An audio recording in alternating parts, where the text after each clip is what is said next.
Okay everyone, this is part 7 of our Palmetto State Armory fire damaged AR. Part 6 we couldn't put on YouTube due to the rules, so we did a video of that, put it in our social community. If you're interested in that, we'll put in the link in the description below. That being said, we have it fixtured up. This is our Savage Rain System test trap. We're using one of my portable armor's vices to hold it in place so it's level and being held into the trap. I rigged up this trigger pull device. Basically, it's a shotgun cleaning rod that's looped around the trigger. I'm going to stand behind the weapon when it's being fired, but we're going to take some 3A armor and we're going to put it around things so I'm as protected as possible as I'm pulling the trigger. We still should get successful ejection, so we'll be good. You might not see it as clearly, but we just want to do this for safety precaution in case something in the bolt or barrel gives out.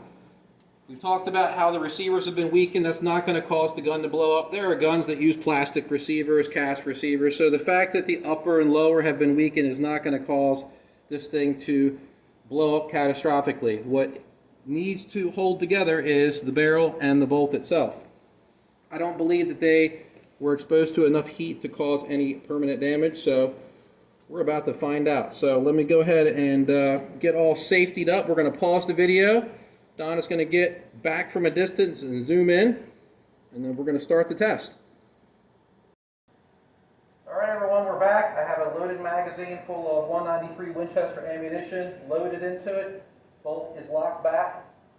I'm going to take some vests. We're going to place it over the weapon.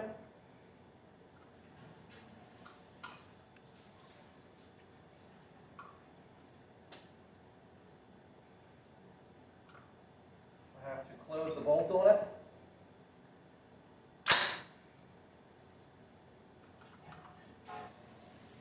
Weapon is hot. Are we good to go? Test fire. That's 1, 2, 3.